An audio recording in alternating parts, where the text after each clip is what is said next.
নমস্কার শ্রোতা বন্ধুরা, ফেরারি মোনা পিওর সোল ইউটিউব চ্যানেলে আপনাদের সকলকে জানাই স্বাগত। আজ আপনাদের শোনাতে চলেছি লেখক সুকান্ত দাসের কলমে গোয়েন্দা নিখিলেশ সিরিজের প্রথম গল্প শ্যামাচরণের আতঙ্ক ও হীরক রহস্য। আজকের গল্প পাঠে রয়েছে সৌভিক, নিখিলেশের চরিত্রে শুভধর, এছাড়াও অন্যান্য চরিত্রে মৌমিতা, সৌরভ সাহা, শুভজিৎ এবং গল্পের সূত্রধারের ভূমিকায় আমি বুবাই সাহা।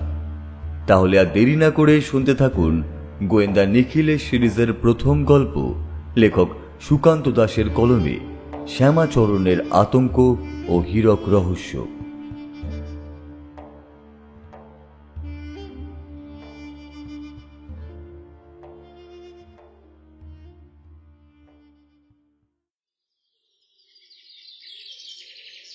নিখিলেশ আর আমি আজ বিকেলে একবার বাড়ি থেকে বাইরে গিয়েছিলাম। আমার যে নতুন বইয়ের দোকানটার কাজ চলছে সেই কাজটা দেখার জন্য নিখিলেশকে নিয়ে গিয়েছিলাম। নিখিলেশ সমস্ত কিছু দেখে শুনে বেশ খুশি হয়েছে বলে মনে হলো। আমাকে ডেকে চুপি চুপি বলল, একটা ভালো ব্যবস্থা হয়েছে বুঝলে পার্থ, মাঝে মাঝে বাড়ি থেকে বেরিয়ে তোমার এখানে সময় কাটিয়ে যাওয়া যাবে। তা তুমি রাতে কি এখানে থাকবে না বাড়িতে যাবে? শেষের কথাটা নিখিলেশ একটু হাসতে হাসতে বলেছিল। আমি বুঝতে পারলাম এই শুরু হলো, এখন বইয়ের দোকান নিয়ে নিখিলেশ মাঝে মাঝে আমার সাথে মজা করবে।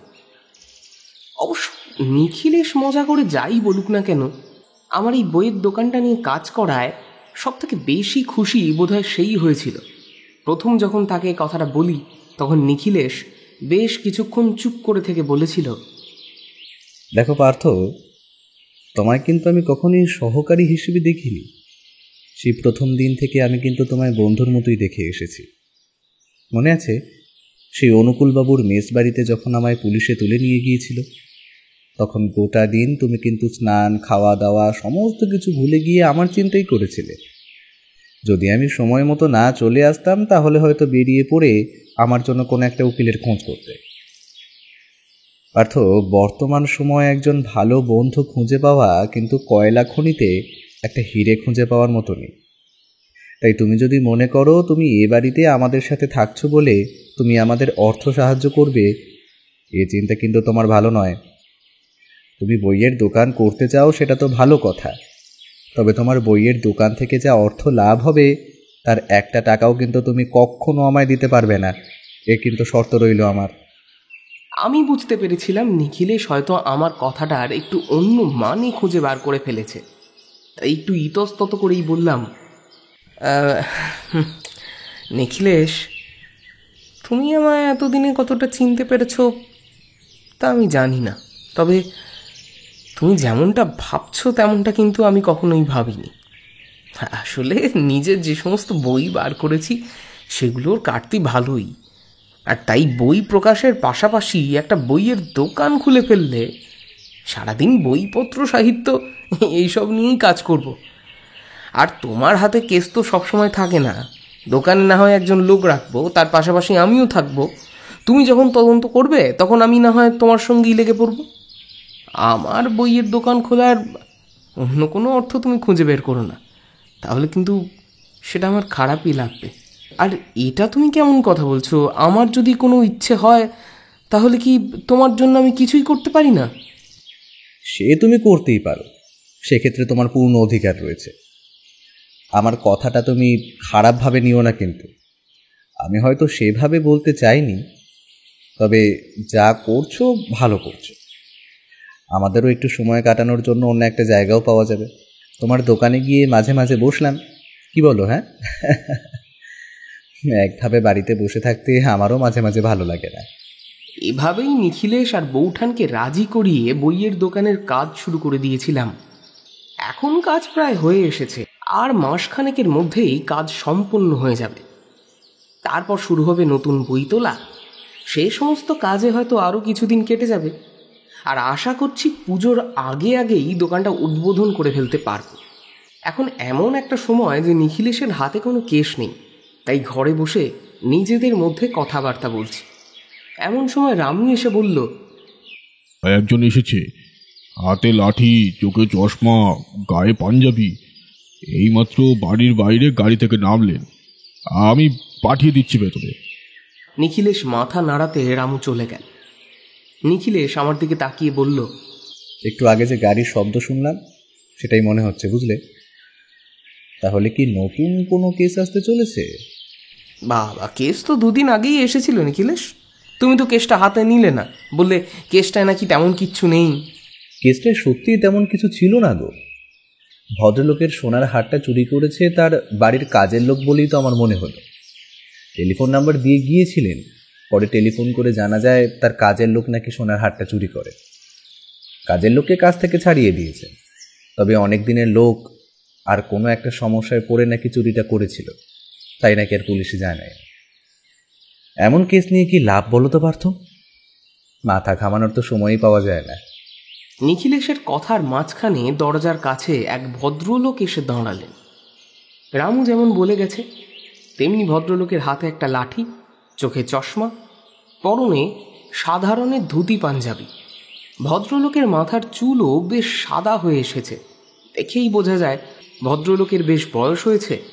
তিনি দরজার কাছে দাঁড়িয়ে নমস্কার করে বললেন, নমস্কার নিখিলেশবাবু, এই অসময়ে এসে আপনাকে বিরক্ত করলাম না তো? না না, আসুন, বসুন। আপনার নামটা? আমার নাম শ্যামাপ্রসাদ লাহিড়ী। এই সেন্ট পিটার্স চার্চের কাছে একটু ভেতরের দিকে আমার বাড়ি।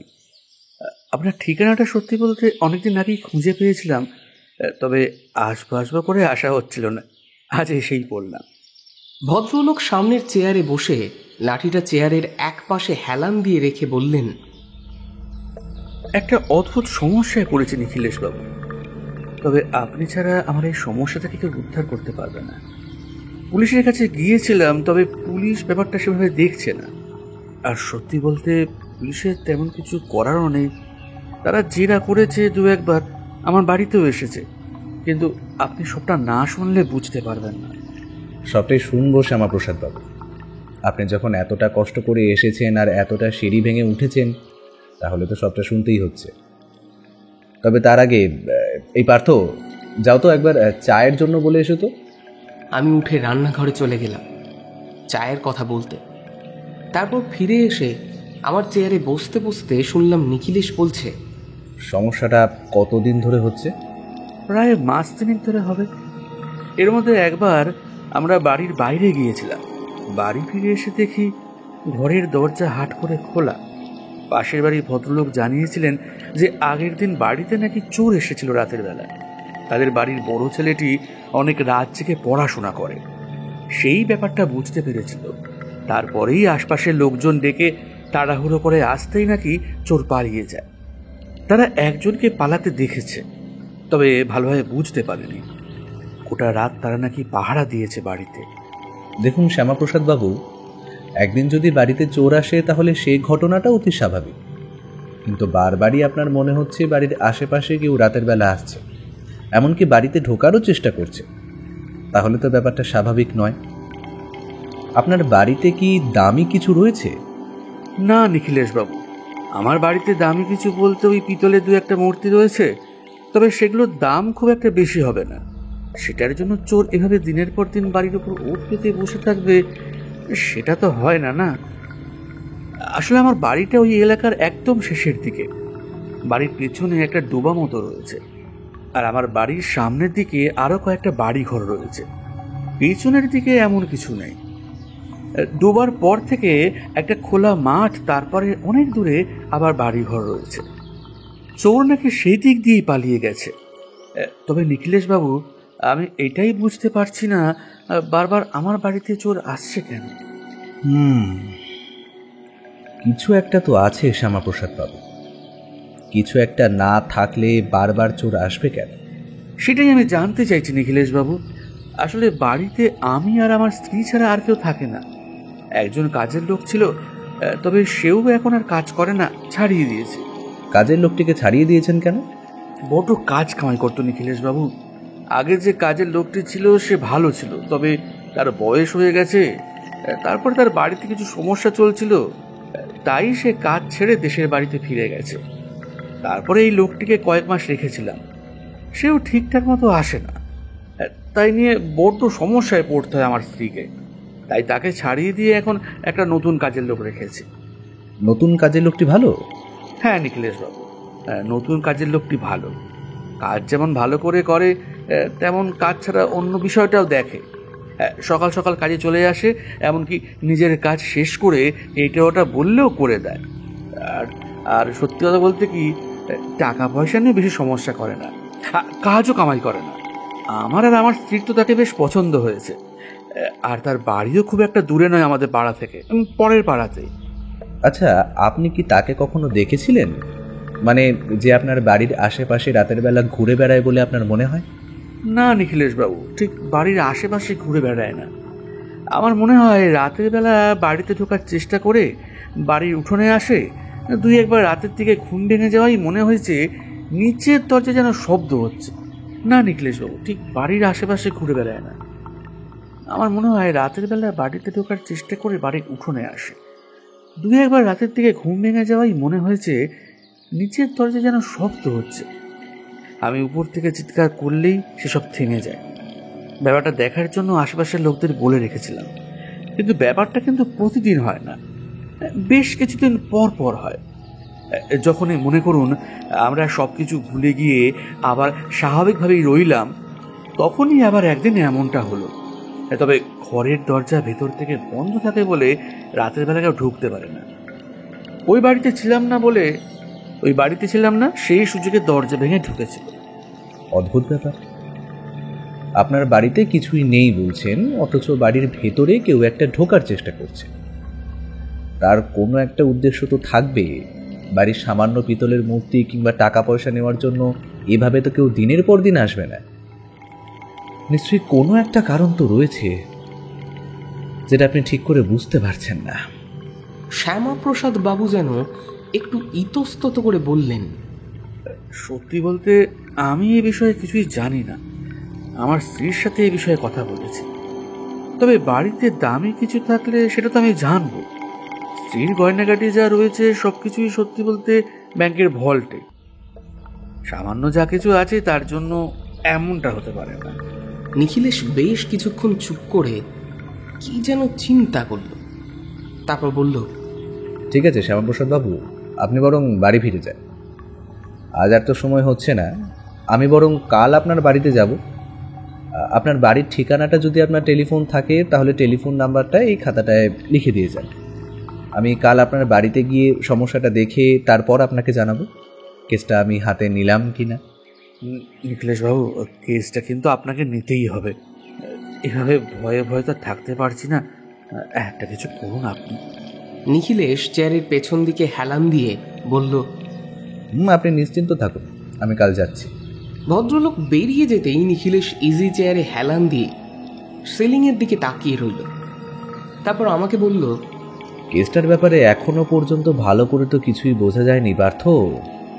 আগে তো বুঝতে হবে, তারপর তো ভাববো। তবে মনে হচ্ছে কেসটার মধ্যে কিছু একটা তো আছে। আমি অবাক হয়ে সেদিকে তাকিয়ে বললাম, সে কি নিখিলেশ? আমি তো তেমন কিছুই শুনলাম না। আমার মনে হলো ভদ্রলোক বলতে চাইছেন তার বাড়িতে বারবার কোনো একটা কারণে চোর আসছে। তিনি যখন বাড়িতে ছিলেন না তখন চোর তার বাড়ির দরজা ভেঙে বাড়ির ভেতরে ঢোকার চেষ্টা করেছিল, তবে আশেপাশের লোকেদের জন্য সেটা করতে পারেনি। তাছাড়া তো এই কেসটার মধ্যে তো কিছুই নেই। আর একটা ব্যাপার আছে পার্থ, তুমি হয়তো ব্যাপারটা খেয়াল করোনি, তবে সেটা নিয়ে এখন আমি কিছুই বলতে চাইছি না। তাছাড়া একটা বাড়িতে বারবার চোর আসছে কেন, এই ব্যাপারটা তোমার অদ্ভুত লাগছে না? ভদ্রলোকের বাড়িতে দামি কিছু একটা রয়েছে, সেটার জন্যই এমনটা হচ্ছে। ভদ্রলোক হয়তো সেটাকে দামি বলে মনে করছেন না। না পার্থ, তোমার যুক্তিটা ঠিক মন মতো হচ্ছে না। আমার মনে হচ্ছে ভদ্রলোকের বাড়িতে একবার যাওয়া দরকার, গোটা ব্যাপারটা একবার দেখা দরকার। তখনই তো আমরা বুঝতে পেরে যাব ভদ্রলোকের বাড়িতে দামি ঠিক কী জিনিস রয়েছে। আরও একটা ব্যাপারে খোঁজ নিতে হবে, তবে তার জন্য ভদ্রলোকের বাড়িতে যেতে হবে পার্থ। কাল সকালে না হয় যাওয়া যাবে, তারপর তোমার দোকান থেকে ঘুরে তারপর। নিখিলেশ যেন কি একটা বলতে গিয়েও বলল না।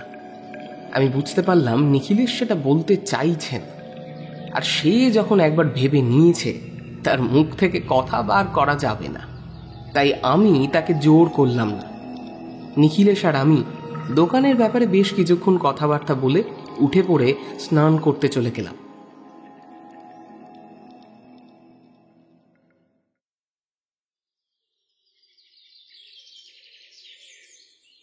পরদিন সকালে নিখিলেশ আর আমি মিলে প্রথমে আমাদের দোকানে গিয়ে কাজ দেখলাম। তারপর সেখান থেকে ভদ্রলোকের দেওয়া ঠিকানা মতো একটা ভাড়ার গাড়িতে করে তার বাড়ির কাছে গিয়ে নামলাম। ভদ্রলোকের কথা জিজ্ঞাসা করাতেই দুই একজন দেখিয়ে দিল তার বাড়িটা। তারপর তার বাড়িতে গিয়ে দরজায় কড়া নাড়তেই একজন মহিলা এসে দরজা খুলে দিয়ে বললেন, কাকে চাই বলুন তো? আসলে শ্যামাপ্রসাদ বাবু কাল আমার বাড়িতে গিয়েছিলেন, আমায় আসতে বলেছিলেন, তাই। ভদ্রমহিলার মুখে এবার হাসি ফুটে উঠল। দরজা থেকে সামান্য সরে গিয়ে বললেন, ও আচ্ছা আচ্ছা, আপনি নিখিলেশ বাবু তাই না? উনি বলেছিলেন আমায় যে আপনারা আসবেন। আসুন আসুন, ভেতরে আসুন। আমরা ভেতরে ঢুকে নিচে বসার জায়গায় দুটো চেয়ারে বসলাম। ভদ্রমহিলা বোধহয় শ্যামাপ্রসাদ বাবুকে ডাকতে ভেতরে চলে গেলেন।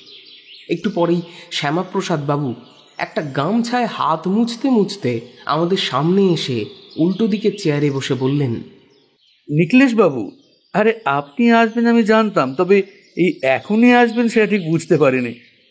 আমি আসলে একটু ঘরে ব্যস্ত ছিলাম তো। এই নিখিলেশ বাবুর জন্য একটু চা দিয়ে যাও। ভদ্রমহিলা বোধহয় চা করতে রান্নাঘরের দিকে গিয়ে ঢুকলেন। আমরা গুছিয়ে বসলাম। শ্যামাপ্রসাদ বাবু একটু ইতস্তত করে বললেন, কাল রাতে বুঝলেন তো নিখিলেশ বাবু, রাতের দিকে একটু উঠেছিলাম। আপনি বাড়িটা তো দেখলেন, বুঝতেই পারবেন। ওই সামনের ছোট যে উঠোন মতো রয়েছে, ওখানে কেউ একটা ঘুরে বেড়াচ্ছিল। এই সামনের জানলাটা আমি খোলাই রাখি। আসলে ওই ব্যাপারটা হওয়ার পর থেকে জানলা খোলা রাখলে সামনের উঠোনটা দেখা যায়।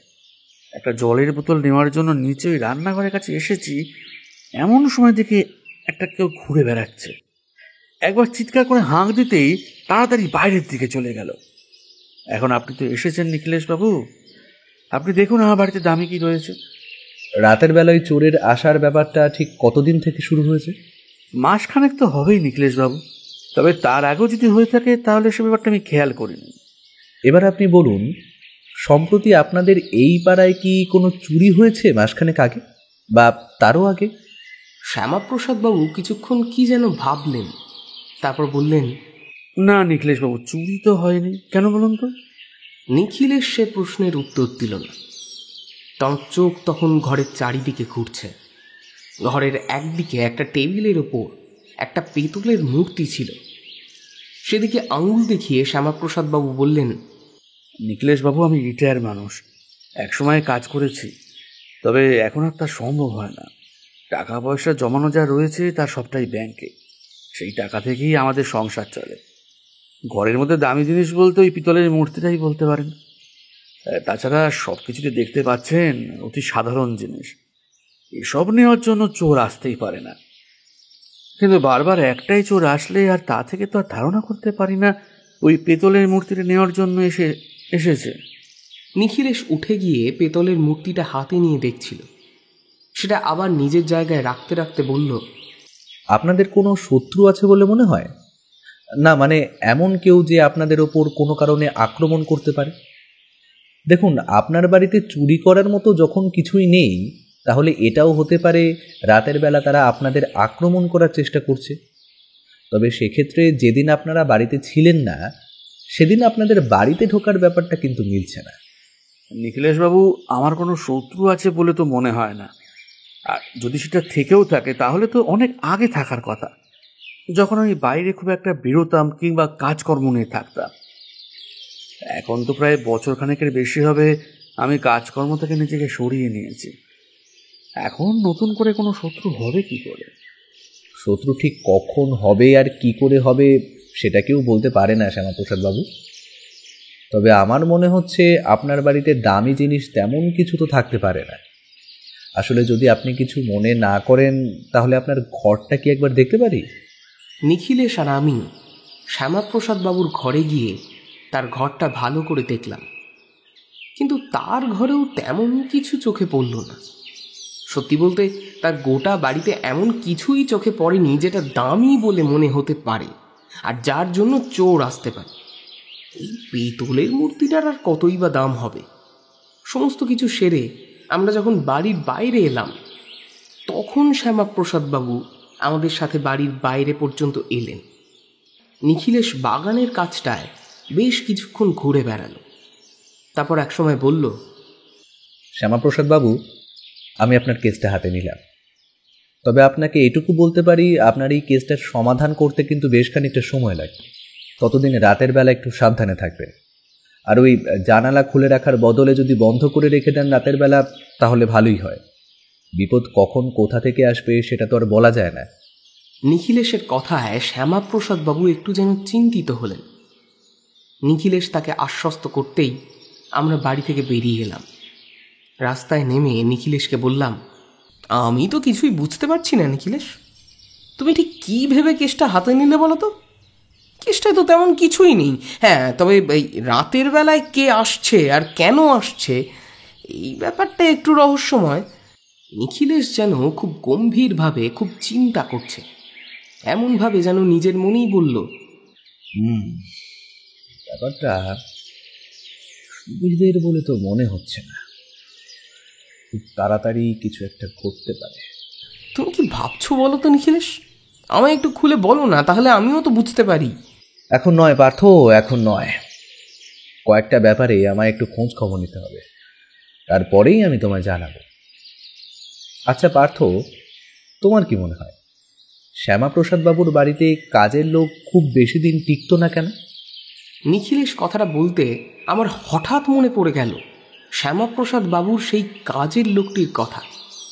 তাই মনে পড়াতে বললাম, আরে তাই তো, শ্যামাপ্রসাদ বাবুর বাড়িতে কাজের লোকটিকে কিন্তু দেখা গেল না। আজ রবিবার পার্থ। শ্যামাপ্রসাদ বাবু তার কাজের লোকটিকে রবিবার ছুটি দেন, আর তাই তার বাড়িতে আজ তুমি কাজের লোকটিকে দেখতে পাওনি। তবে যাই বলো, শ্যামাপ্রসাদ বাবুর স্ত্রী কিন্তু চাটা খুব ভালোই বানিয়েছিলেন। হ্যাঁ, হঠাৎ করে নিখিলেশ কথার প্রসঙ্গ বদলে এমন একটা কথা বলাতে আমি প্রথমে চুপ করে রইলাম। তারপর বললাম, আচ্ছা তুমি কি কোনোভাবে কাজের লোকটিকে সন্দেহ করছো? কিন্তু কাজের লোকটি অমন করবে কেন? সে তো এ বাড়িতে সারাদিন থাকে। মনে করো তার যদি কিছু চুরি করার হয়, তাহলে সে তো সেটা যখন খুশি চুরি করে নিতে পারে। তার জন্য তাকে রাতে আসতে হবে কেন?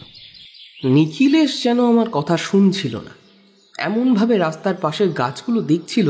সেগুলো দেখতে দেখতেই বলল, কোকিল কাকের বাসায় কেন ডিম পাড়ে বলো তো পার্থ? আমি নিখিলেশের কথায় কোনো উত্তর দিলাম না, কারণ বুঝতে পারছিলাম নিখিলেশ কেসের ব্যাপারে আমায় কিছু বলতে চাইছে না, তাই কথা ঘোরাচ্ছে। আমরা একটা ভাড়ার গাড়ি ধরে বাড়ি ফিরে এলাম। এরপর প্রায় 2 দিন আমি আমার কাজ নিয়ে ব্যস্ত রইলাম। নিখিলেশের সাথে দেখা হতো রাতের বেলা, তবে সে তখন কেসটা নিয়ে ব্যস্ত ছিল, আমায় কিছুই বলতো না। আমিও নিজে থেকে কিছুই জিজ্ঞাসা করতাম না। তবে বৌঠানের কাছে জানতে পারলাম নিখিলেশ নাকি দিনের বেশিরভাগ সময় বাইরে কাটাচ্ছে। আমি বুঝতে পারছিলাম কেসটা নিয়ে সে ভীষণ ব্যস্ত হয়ে পড়েছে। এভাবে চলতে চলতে একদিন দুপুরে আমি বাড়িতেই ছিলাম। নিখিলেশ আমার ঘরে এসে ঢুকলো। আমি নিখিলেশকে ঢুকতে দেখে বললাম, বাবা কি ব্যাপার, দিনের বেলা তাহলে তোমার দেখা পাওয়া গেল? ও কিন্তু আমার কথার উত্তর না দিয়ে বরং অন্য একটা কথা বলে বসলো। শ্যামাপ্রসাদ বাবুর বাড়ির উঠোনটা তুমি লক্ষ্য করেছিলে? এমন একটা অদ্ভুত কথা। আমি প্রথম চমকে গেলেও তারপর বললাম, উঠোন কেন? উঠোনে কি ছিল? বুঝতে পারছি না। শ্যামাপ্রসাদ বাবুর বাড়ির উঠোনটা বেশ বড়। উঠোনের সমস্তটুকু মাটি খুঁড়ে তো আর দেখা সম্ভব নয়। আর উঠোনে তো কোনো গাছ নেই। গাছের তলায় যে কিছু লুকিয়ে রাখা হবে তার সম্ভাবনাও কম। উঠোনটা দেখে তো মনে হয়নি যে কোথাও কিছু লুকিয়ে রাখা হয়েছে বলে। তাহলে সমস্যাটা কোথায়? নিখিলেশ আমার বিছানার এক পাশে বসে পড়ল। তার মুখ দেখে মনে হচ্ছে সে ভীষণভাবে কিছু একটা ভাবছে। তাই আমি বললাম, আরে তুমি কি ভাবছো সেটা তো আমায় একটু খুলে বলো, তাহলে আমিও তো তোমায় সাহায্য করতে পারি কিছু। কিছু একটা তো আছে পার্থ, কিছু একটা তো আছে।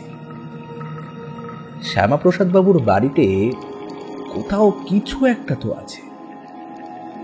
আমরা যেদিন বাড়িতে গেছিলাম তারপর থেকে কিন্তু আর চোর আসে। আমার মনে হয় চোর মানে যে ও বাড়িতে আসছে সে বাড়ির ওপর নজর রেখে চলেছে। আমরা যাওয়ার জন্যই সে ওখানে আর আসে। আচ্ছা নিখিলেশ, একটা কাজ করলে হয় না? বাড়ির ওপর পুলিশের পাহারা বসিয়ে দেওয়া হোক, তাহলে তো সে এলেই তাকে হাতে নাতে ধরা যাবে। সেটা তো আমিও ভেবেছি পার্থ, কিন্তু তাতে তো আর অপরাধ প্রমাণ করা যাবে না। সে বলবে রাতের বেলা সে চুরি করার জন্য এসেছিল, আর সেটাও যদি বলে তাহলে পুলিশ তাকে কতদিনই বা আটকে রাখতে পারবে? কয়েক ঘা লাগিয়ে তারপর তাকে ছেড়ে দিতে হবে, আর না হলে কয়েকদিন হাজতবাস করিয়ে আবার তাকে মুক্ত করে দিতে হবে। তার বিরুদ্ধে শক্ত কোনো প্রমাণ তো পাওয়া যাবে না। সেক্ষেত্রে চুরির আগেই তাকে ধরতে হবে, তাই চুরিটাও প্রমাণ করা যাবে না। শুধুমাত্র চুরি করার চেষ্টা করেছে এই অপরাধে মাস দুয়েকের বেশি তো তাকে জেলের ভাত খাওয়ানো যাবে না, আর আসল জিনিসটা তো আমাদের হাতেও আসবে না। তখন তো সে সাবধান হয়ে যাবে। আর আমার মনে হয় সে বাড়িতে যে এমন একটা জিনিস রয়েছে সেটা শ্যামাপ্রসাদ বাবু নিজেও জানেন না, তাই চোর অপেক্ষা করছে, তার কোনো তাড়া নেই। কিন্তু সেই আসল জিনিসটা কি? নিখিলেশের কথাটা বোধহয় আমিও এবার বুঝতে পারছিলাম না, তাই বললাম, তাহলে এবার কি করবে বলে ভাবছো তুমি? অপেক্ষা অপেক্ষা করা ছাড়া এখন আর কিছুই করা যাবে না পার্থ। তা তোমার বইয়ের দোকানের ব্যাপারটা কতদূর হলো? আশা করছি মাস দুয়েকের মধ্যে কাজ শেষ হয়ে যাবে, তারপরেই না হয় বইপত্র তোলার কথা ভাববো। এই, তোমায় কিন্তু থাকতে হবে আমার সঙ্গে। তথাস্তু। নিখিলেশের কথা শুনে আমি হেসে ফেললাম। নিখিলেশের সাথে কেসের ব্যাপারে আরও কিছু আলোচনা করার পরে নিখিলেশ নিজের ঘরে চলে গেল। একটা ব্যাপার আমি এবার স্পষ্ট বুঝতে পারলাম, শ্যামাপ্রসাদ বাবুর বাড়িতে নিশ্চয়ই কিছু একটা আছে, কিন্তু সেটা কি তা নিখিলেশ এখনো পর্যন্ত বুঝে উঠতে পারেনি। এরপর বেশ কয়েকদিন আমি আবার দোকানের কাজে ব্যস্ত হয়ে রইলাম। আসলে যে মিস্ত্রি আর মজুর আমার দোকানে কাজকর্ম করছিল তাদের একটু দেখাশোনা করা, আর তাছাড়া দোকানের কাজটা তাদের ভালো করে বুঝিয়ে দেওয়া, এই সমস্ত কাজে আমার দিনের বেশিরভাগ সময় সেখানে থাকতে হতো। এর মধ্যে নিখিলেশ নিজের মতন করে কেসের ব্যাপারে তদন্ত করে চলেছিল। একদিন সন্ধেবেলা নিখিলেশের সাথে কেসের ব্যাপারে কথাবার্তা বলতে বলতে নিখিলেশ বলে উঠল, বলছি কাল একবার শ্যামাপ্রসাদ বাবুর বাড়িতে যাব। পার্থ, তোমার কি সময় হবে? বিকেলের দিকে চলো না, বিকেলে তো আমার তেমন কোনো কাজ নেই, তখনই না হয় যাওয়া যাবে। আর আচ্ছা, ওই শ্যামাপ্রসাদ বাবুর বাড়িতে কি আর চোর এসেছিল? নিখিলেশের কথায় মাথা নাড়িয়ে না বললাম। ঠিক সেই সময় বৌঠান আমাদের ঘরে এসে ঢুকল। আমাদের দুজনের মুখ গম্ভীর দেখে বোধহয় কিছু একটা সন্দেহ করে বলল, বেশ কিছুদিন ধরে দেখছি তোমরা কোনো একটা কেস নিয়ে বোধহয় বেশ চিন্তায় রয়েছো। কি ব্যাপার বলো তো? পার্থ, তুমি বলো। শ্যামাপ্রসাদ লাহিড়ী নামে এক ভদ্রলোক আমাদের বাড়িতে বেশ কিছুদিন আগে এসেছিলেন। তার বাড়িতে একটা অদ্ভুত সমস্যা হচ্ছে। রাতের বেলা তার বাড়ির আশেপাশে চোর আসছে। মাঝে মাঝে তবে চোর সেই বাড়ির ভেতরে ঢুকতে পারছে না। তবে ভদ্রলোক এবং তাঁর স্ত্রী একদিন বাড়িতে ছিলেন না, সেই সুযোগে চোর দরজা ভেঙে বাড়ির ভেতরে ঢোকার চেষ্টা করেছিল বটে, তবে আশেপাশের লোকজনেরা বুঝতে পেরে যাওয়ায় সে আর কিছুই করতে পারেনি। তবে সমস্যা হলো তার বাড়িতে দামি কিছুই কিন্তু নেই, তাই চোর বারবার কেন আসছে সেটাই বোঝা যাচ্ছে না।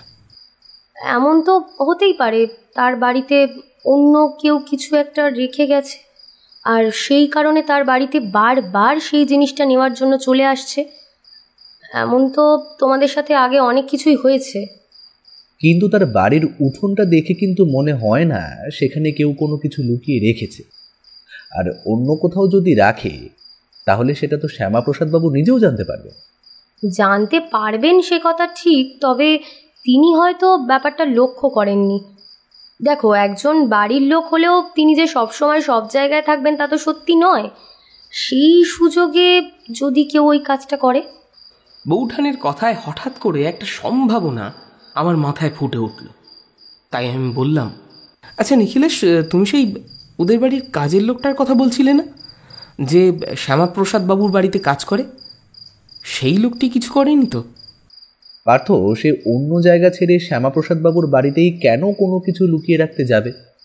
আর যদি সেটাই হয় তাহলে তো সেটা সরিয়ে নিয়ে যাওয়ার সুযোগও তার কাছে রয়েছে। তার সময় হলেই সে সেটা সরিয়ে নিয়ে যাবে। তার জন্য সে রাতের বেলায় সেখানে আসবে কেন? আমি যেভাবে উত্তেজিত হয়ে কথাটা বলেছিলাম সেভাবেই যেন ঝিমিয়ে পড়লাম। আমার সম্ভাবনাটা মুহূর্তের মধ্যে নস্যাৎ হয়ে গেল। নিখিলেশ গভীরভাবে চিন্তা করতে লাগলো। এমনকি বৌঠানও আমাদের সামনের চেয়ারটায় বসে যেন কেষ্টা নিয়ে ভেবে চলেছে। দৃশ্যটা অদ্ভুত। আমরা তিনজন ঘরের মধ্যে চেয়ারে বসে একই ব্যাপার নিয়ে ভেবে চলেছি, যে শ্যামাপ্রসাদ বাবুর বাড়িতে আসলে কি রয়েছে, আর যদি কিছু থেকেই থাকে তাহলে সেটা কে রেখেছে। এক্ষেত্রে শ্যামাপ্রসাদ বাবু কিংবা তার স্ত্রীকে বাদ দিতে হয়। তারাই যদি কিছু করত তাহলে সেই ব্যাপারটা নিয়ে শ্যামাপ্রসাদ বাবু নিশ্চয়ই আমাদের কাছে আসতেন না। তিনি ব্যাপারটা লুকিয়ে রাখতে চাইছেন না, তার মানে তিনি কিছুই জানেন না। তাই রইল সেই কাজের লোকটি, কিন্তু তার ব্যাপারেও তো কোনো প্রমাণ থাকছে না। বেশ গভীরভাবে আমরা ভেবে চলেছি, এমন সময় বৌঠান বলে উঠল, ব্যাপারটা এমন নয় তো যে বাইরের কেউ ভদ্রলোকের বাড়িতে এসে কিছু একটা রেখে গেছেন আর সেটা অন্য কেউ জানতে পেরে এমনটা করছে, বা হতে পারে যে রেখে গেছে সেই করছে। কথাটা বোধহয় নিখিলেশের মনে লাগলো। তাই সে এবার বৌঠানের দিকে তাকিয়ে বলল, ভদ্রলোকের বাড়িতে কিন্তু কাজের লোক বেশি দিন থাকে না। সেক্ষেত্রে আসল সমস্যাটা কি তা আমরা জানি না। তবে আসল ব্যাপারটা হলো, ভদ্রলোকের বাড়িতে আশেপাশের লোকেদের কিন্তু যাতায়াত আছে। এমনকি আশেপাশের লোকেদের মধ্যে যারা আসে তারা মাঝে মাঝেই আসে।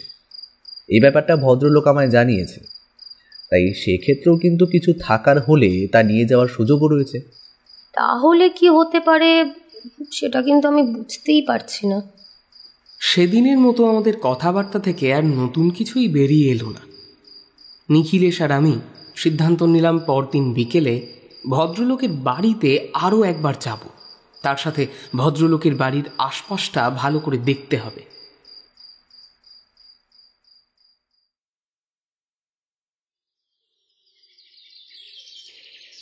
পরদিন সকালে নিখিলেশ দুপুরের দিকে আমার দোকানের কাছে চলে গেল। তারপর সেখানকার কাজ সেরে আমি আর নিখিলেশ ভাড়ার গাড়িতে করে গিয়ে পৌঁছালাম শ্যামাপ্রসাদ বাবুর বাড়িতে। আমাদের দেখে সামান্য অবাক হলেন। তারপর বললেন, নিখিলেশবাবু কি জানতে পারলেন কি? দেখুন, একটা অনুমান আমি করতে পেরেছি। আপনার বাড়িতে কিছু একটা তো আছে। সেটা কোথায় আছে তা আমি এখনো বুঝতে পারিনি।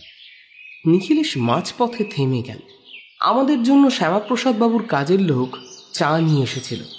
চায়ের কাপ রাখতেই নিখিলেশ তাকে প্রশ্ন করল, তোমার নাম কি? আগে নিবারণ বাবু। এ বাড়িতে কাজ করতে আসার পর থেকে তুমি তো কাজ ছেড়ে বাড়ি ফিরে যাও। তখন কি তোমার মনে হয়েছে কেউ এই বাড়ির উপর নজর রাখছে কিংবা এমন কিছু? গোটা ব্যাপারটাই তো তুমি জানো। না বাবু, আমার তো তেমন কিছু মনে হয়নি। তবে বাবু আমায় সবই বলেছেন। বাবু যখন বাড়িতে ছিল না তখন আমি বলেছিলাম যে আমি একদিন না হয় থাকি। আর তোমার বাড়ির ঠিকানাটা আমাদের দিয়ে যাবে। আর এই ব্যাপারটা না মেটা পর্যন্ত শহর ছেড়ে কিন্তু কোথাও যাবে না, ঠিক আছে? আর একটা কথা বলো তো, এ বাড়িতে আগে যে কাজের লোকটি কাজ করত তাকে কি তুমি চেনো? নিবারণ এবার শ্যামাপ্রসাদ বাবুর দিকে তাকালো। শ্যামাপ্রসাদ বাবু বলল, ও রামাপদ। ও চেনে না আগের যে লোকটি কাজ করত। তার বাড়ি এদিকে নয়, আসলে তার বাড়ি এই শহরেই নয়। এখানে একটা ভাড়ার বাড়িতে থাকতো অনেকের সাথে। তবে এখন আর সেখানে থাকে বলে মনে হয় না। কাজ থেকে ছেড়ে যাওয়ার পর আমি সেখানে একবার গিয়েছিলাম, তখন তাকে পাওয়া যায়নি। ওখানকার লোকেরা বলেছিল সে নাকি অন্য কোথাও চলে গেছে। আপনি তাকে কাজ থেকে ছাড়িয়েছিলেন কি ওই একটা কারণে? রমাপদের চুরি স্বভাব ছিল। এটা ওটা চুরি করত, বাজারে পাঠালে সেখান থেকেই টাকা চুরি করে। এমন একজনকে কাজে রাখি কি করে? আমরা দুজন বয়স্ক মানুষ যদি কিছু করে বসে। নিখিলেশ চুপ করে কি যেন ভাবল। তারপর আমরা তিনজন শ্যামাপ্রসাদ বাবুর বাড়ির পেছনের দিকে এসে পড়লাম। পিছনের ছোট ডোবা এখন দেখা যায়। কিছু একটা মনে মনে চিন্তা করছে, কিন্তু কিছুই বলল না আমায় নিখিলেশ। বুঝতে পারছিলাম সে কিছু ভেবে চলেছে। একটু পরে শুধু বলল, শ্যামাপ্রসাদ বাবু, আপনার সেই কাজের লোকের ঠিকানাটা আমায় একবার দিন। এরপর প্রায় 1 সপ্তাহ কেটে গেল। আমি আমার কাজেই ব্যস্ত হয়ে রইলাম। নিখিলেশের সাথে কেসের ব্যাপারে তেমন কোনো কথাবার্তা হচ্ছিল না। একদিন দুপুরে তার সাথে বসেছি, এমন সময় হঠাৎ করে মনে হতেই তাকে প্রশ্ন করলাম, এই নিখিলেশ, এই শ্যামাপ্রসাদ বাবুর সেই ব্যাপারটা কি হলো? তার বাড়িতে সেই যে চোর আসছিল বারবার, তার কি কোনো সমাধান বার করতে পেরেছ?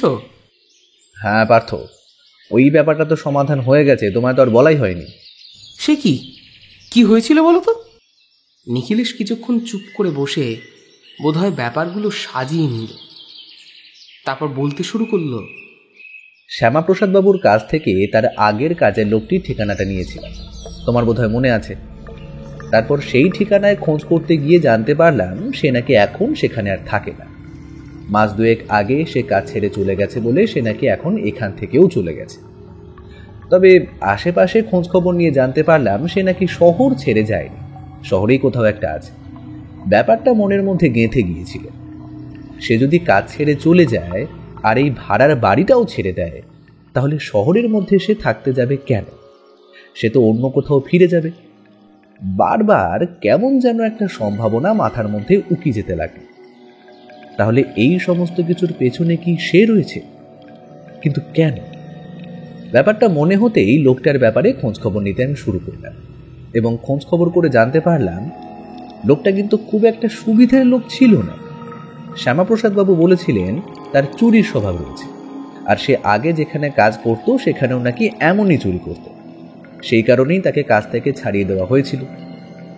আমি বুঝতে পারছিলাম তাকে এভাবে ধরা সম্ভব নয়। তাকে ধরার জন্য আমায় অন্য কোনো একটা পরিকল্পনা করতে হবে। যেমন ভাবা তেমন কাজ। শ্যামাপ্রসাদ বাবুর সাথে কথা বললাম।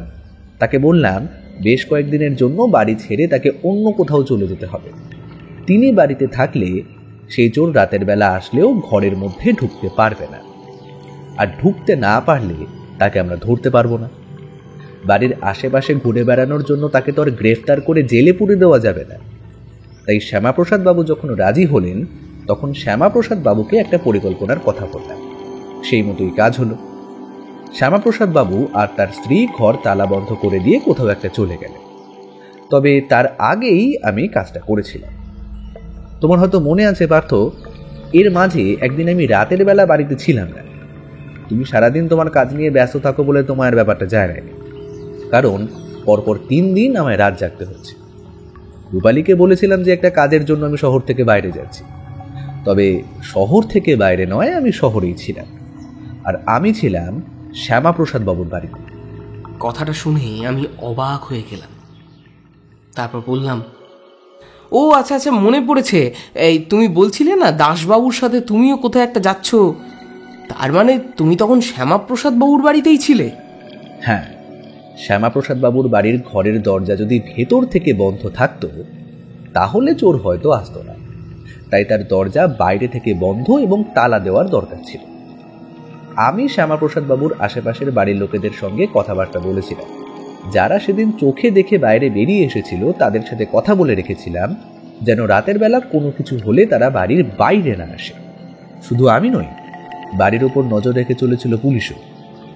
শ্যামাপ্রসাদ বাবুর বাড়িতে প্রায় 3 দিন আর 3 রাত ঘরের ভেতরেই আমি ছিলাম। অপেক্ষা করছিলাম চোরের আসার জন্য। আমি জানতাম দরজা ভেঙে ভেতরে ঢোকার চেষ্টা করব, তাই দরজায় যে তালাটা ছিল সেটা একটু পুরনো, খুব সহজেই সেটা ভেঙে ফেলা যায়। তাহলে আর দরজা ভাঙার প্রয়োজন হবে না। প্রথম 2 দিন একভাবে কেটে গেল। আমি শ্যামাপ্রসাদ বাবুর ঘরে বসে অপেক্ষা করতে লাগলাম, কিন্তু তেমন কিছুই হলো না। এদিকে বাইরে বেরিয়ে পড়ারও কোনো উপায় নেই। শ্যামাপ্রসাদ বাবু ঘরের দরজা বাইরে থেকে বন্ধ করে দিয়ে গেছে। 3টে দিন যে আমি কিভাবে ঘরের মধ্যে কাটিয়েছি পার্থ, তা তুমি ধারণাও করতে পারো না। সে যাই হোক, চতুর্থ দিনে রাতের বেলা চোর এলো। আমি বোধহয় একটু ঘুমিয়ে পড়েছিলাম। ঘরের দরজার তালা ভাঙার শব্দে আমি জেগে উঠে তৈরি হয়ে গেলাম। চোর দরজা খুলে ঘরের ভেতরে ঢুকে আবার দরজা বন্ধ করে দিল। আমি শ্যামাপ্রসাদ বাবুর ঘরের দরজার সামান্য ফাঁক দিয়ে তাকে দেখতে লাগলাম। সে ঘরের ভেতরে ঢুকে প্রথমে এদিক ওদিক দেখল, তারপর সোজা গিয়ে পৌঁছল ঘরের মধ্যে তার কাছে।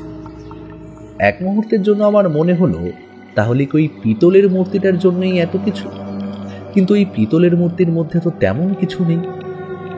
তারপরে বুঝতে পারলাম পিতলের মূর্তিটার নিচে যে টেবিলটা রয়েছে সেখানে সে দাঁড়িয়ে কিছু একটা করছে। বেশ কিছুক্ষণ পরে সে সেখান থেকে উঠে দাঁড়িয়ে যায়।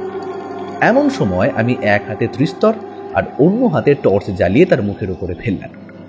বাইরের জানলাটা খোলা ছিল, টর্চের আলো দেখতে পেলে পুলিশ বাড়িটাকে চারিপাশ থেকে ঘিরে ফেলবে এমনই কথা হয়েছিল। আমি টর্চের আলো জ্বালিয়ে প্রথমে জানলার দিকে ফেললাম, তারপর লোকটার মুখের উপর ফেলে পিস্তল তুলে বললাম, আর নয়, অনেক হয়েছে, বড্ড অপেক্ষা করালে তুমি। 3টে দিন তোমার জন্য অপেক্ষা করতে হলো আমায়। মুখের উপর আলো পড়তে সে দৌড়ে বাড়ির বাইরে দিকে যাওয়ার চেষ্টা করল, কিন্তু বাইরে তো ততক্ষণে পুলিশ ঘিরে ফেলেছে। এমনকি দাসবাবুও ছিলেন। সেটা দেখে সে বোধহয় একটু রেগে উঠেছিল। হঠাৎ করেই কোমরের এক পাশ থেকে ছুরি বার করে আমার দিকে এগিয়ে এলো। আমি সামান্য সরে যেতে আমার পাশ থেকে পেছনের দিকে চলে গেল সে, আর আমি পিস্তল তার দিকে তুলে ধরে রইলাম। তখন সে আর কিছু করার চেষ্টা করলো না, বুঝলে। দাসবাবু এগিয়ে এসে তাকে গ্রেফতার করলো, আর তার জামার পকেট থেকে বেরিয়ে এলো একটা হিরে। পার্থ, তোমার বোধহয় মনে আছে প্রায় 6 মাস আগে আমাদের শহরের হিরে চুরি খুব প্রবলভাবে কিন্তু শুরু হয়েছিল। সেই সময়ে চুরি যাওয়া একটা হিরেই ছিল ওটা। তারপর তো তাকে গ্রেফতার করে থানায় নিয়ে যাওয়া হয়।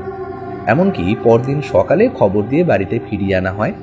গোটা ব্যাপারটা সেখানেই মিটে যায় এবং সবকিছুই সে স্বীকার করেছিল। এমনকি আমার অনুমান মতো সে বলেছিল হিরে চুরির মধ্যে সে নিজেও রয়েছে। এটা লুকোনোর জায়গা সে খুঁজে পাচ্ছিল না, কারণ পুলিশ তার উপর সন্দেহ করেছিল। তাই হিরেটা সে এই বাড়িতে ওই টেবিলের নিচে টেবিলের ফাঁকে আঠা দিয়ে লাগিয়ে রেখেছিল।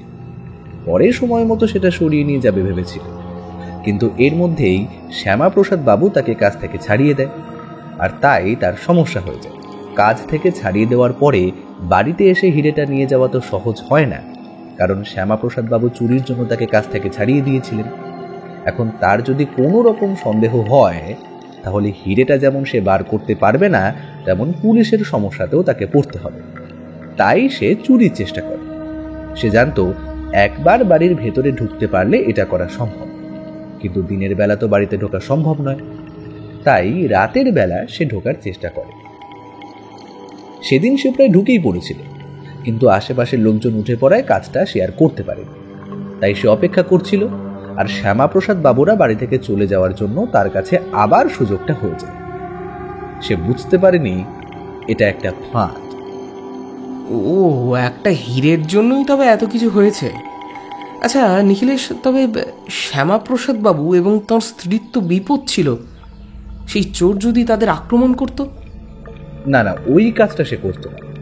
ওটা করলে ও বাড়িতে পুলিশ আবার আসতো, খানা তল্লাশি হতো। কোনোভাবে তখন যদি হিরেটা বেরিয়ে পড়ে তাহলে তো তার সমস্যা হয়ে যেত, আর তাছাড়া সে বাড়িতে তার ফিরে আসার সুযোগটাও তাহলে কমে যেত। তাই সে ভয় দেখাচ্ছিল আর হিরেটা বার করার চেষ্টা করছিল। তবে শেষে সে তার কাজে সফল হয়নি।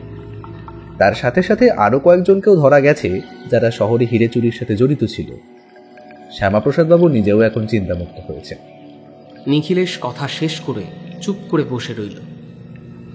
আমার কেমন যেন মনে হচ্ছিল সে আরও কিছু বলতে চাইছে। তাই আমি একটুখানি চুপ করে থেকেই বললাম, গল্প এখনো শেষ হয়নি তাই না? নিখিলেশ সামান্য হেসে বলল, আর একটু আছে। শ্যামাপ্রসাদ বাবুর বাড়ি নতুন কাজের লোকটি কিন্তু কিছু একটা আন্দাজ করতে পেরেছিল। যেদিন আমি শ্যামাপ্রসাদ বাবুকে বাড়ি থেকে চলে যাওয়ার কথাটা বলেছিলাম, সেদিন সেই কাজের লোকটি আমায় জানিয়েছিল বাড়ির আশেপাশে যে ঘুরে বেড়াচ্ছে সে বোধহয় অন্য কেউ নয়, এই বাড়িটা খুব ভালোভাবে চেনে এমন কেউ একজন। কারণ না হলে বাড়ির পেছনের দিক দিয়ে পালিয়ে যাওয়া এবং ঘরের ভেতরে ঢোকার জন্য ওই একটা মাত্র দরজাকে ব্যবহার করা। তাছাড়া এমন অনেক কিছুই রয়েছে যেগুলো সে মনে করেছিল লোকটা চেনে না। কারণ সে দিনের বেলা রাতের বেলা নিজেকে লুকিয়ে রাখার প্রয়োজন ছিল। দিনের বেলা শ্যামাপ্রসাদ বাবুর সঙ্গে দেখা করতে এসে তারপর কথায় কথায় সুযোগ বুঝে হিরেটা নিয়ে গেলেই হতো, কিন্তু সেটা সে করেনি। তার মানে শ্যামাপ্রসাদ বাবুর বাড়িতে আসতে তার সমস্যা রয়েছে। ছেলেটা বুদ্ধিমান পার্থ, সে কিন্তু আমায় অনেকটা সাহায্য করেছিল। তবে শেষমেশ যখন সবকিছু জানা গেছে তখন ব্যাপারটা নিয়ে আর চিন্তা করার কিছু নেই। ভেবেই দেখো নিখিলেশ, দুজনই কাজের লোক, অথচ দুজনের মধ্যে কত ফারাক। একজন চুরি করত, এমনকি চুরির মাল এ বাড়িতে লুকিয়ে রেখেছিল, আর একজন যতটা সম্ভব তোমায় সাহায্য করেছে। আর শ্যামাপ্রসাদ বাবুকেও নিশ্চয়ই সাহায্য করার জন্যই এসব করেছে। প্রতিটা মানুষ কখনোই এক হতে পারে না পার্থ। প্রতিটা মানুষ এক হলে তো দুনিয়ার ভারসাম্যটাই নষ্ট হয়ে যেত। ভালো না থাকলে যেমন তুমি খারাপকে বুঝতে পারবে না, তেমন খারাপ না থাকলে তুমি ভালোকেও বুঝতে পারবে না। এটাই নিয়ম, এটাই চলে আসছে। আর ভবিষ্যতে মানুষ যত উন্নত হবে ততদিন কিন্তু এটা বাড়বে। নিখিলেশের কথায় আমি ব্যাপারটা ভাবতে ভাবতে বাইরের দিকে তাকালাম। জানালা দিয়ে বাইরে তাকালে ঝিরঝির করে বৃষ্টি শুরু হয়েছে সেটা বোঝা যায়। নিখিলেশের কথাটা সত্যি বলেই মনে হলো।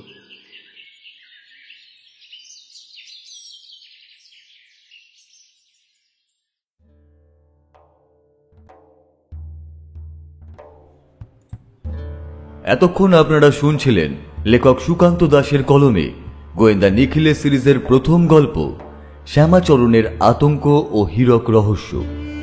আমাদের আজকের গল্প পাঠে ছিল সৌভিক, নিখিলেশের ভূমিকায় শুভ ধর, অন্যান্য চরিত্রে মৌমিতা, সৌরভ সাহা, শুভজিৎ এবং গল্পের সূত্রধার আমি বুবাই। আজকের শব্দগ্রহণ ও আবহে মিহান্স প্রোডাকশন হাউস থেকে মৌমিতা, প্রচ্ছদ অলঙ্করণে কৃষ্ণেন্দু মণ্ডল, সমগ্র পর্ব পরিচালনায় মৌমিতা ও বুবাই। আমাদের আজকের নিবেদন আপনাদের কেমন লাগলো তা অবশ্যই কমেন্ট করে জানাবেন। এরকম গোয়েন্দা গল্প যদি আরও শুনতে চান তাহলে প্লিজ আমাদের কমেন্ট করে জানান। আর হ্যাঁ, যারা চ্যানেলটিকে এখনো পর্যন্ত সাবস্ক্রাইব করেননি তাদের কাছে অনুরোধ রইল যে আপনারা অবশ্যই চ্যানেলটিকে সাবস্ক্রাইব করুন এবং পাশে থাকা বেল আইকনটা প্রেস করে রাখুন, তাহলে সর্বপ্রথম নোটিফিকেশন আপনার কাছে গিয়ে হাজির হয়ে যাবে। আজকের মতন এটুকুই, দেখা হবে আগামী সপ্তাহে নতুন কোনো গল্প নিয়ে। ততক্ষণের জন্য সুস্থ থাকবেন এবং অবশ্যই গল্পে থাকবেন। ধন্যবাদ।